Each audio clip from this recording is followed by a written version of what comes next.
বিকাশ ভবনের সামনে চাকরির দাবিতে শান্তিপূর্ণ অবস্থানে বসেছিলেন একদল চাকরিহারা শিক্ষক। দাবি ছিল ন্যায্য, আকুতি ছিল জীবনের নিরাপত্তার। কিন্তু প্রশাসনের জবাব এলো লাঠির ঘায়ে। আজ দুপুরে হঠাৎ করেই পুলিশের একটি বড় বাহিনী বিকাশ ভবনের সামনে উপস্থিত হয়। অবস্থানকারীদের সেখান থেকে সরিয়ে দিতে তৎপর হয়। শুরু হয় ধস্তাধস্তি। মুহূর্তেই উত্তপ্ত হয়ে ওঠে পরিবেশ। পুলিশের লাঠিচার্জে একাধিক শিক্ষক আহত হয়েছেন বলে জানা গেছে। চাকরিহারা শিক্ষকদের অভিযোগ, দীর্ঘদিন ধরে নিয়োগ নিয়ে তারা প্রতারণার শিকার হয়েছেন। বারবার আশ্বাস দেওয়া হলেও কোনো স্থায়ী সমাধান হয়নি। আজকের এই ঘটনার পর আন্দোলন আরো তীব্র হবে বলেই হুঁশিয়ারি দিয়েছেন তারা।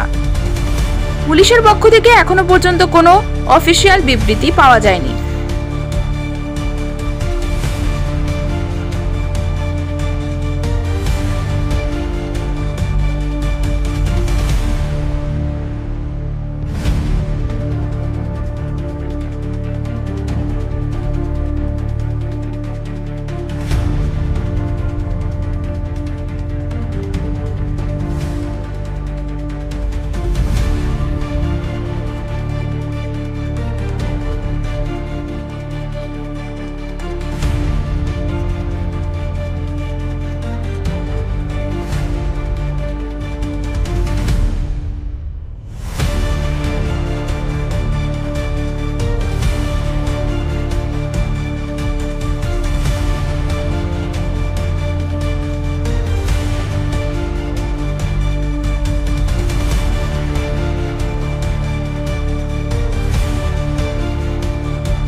নতুন নতুন আপডেট পেতে সাবস্ক্রাইব করুন নিউজ আপ ডেইলি।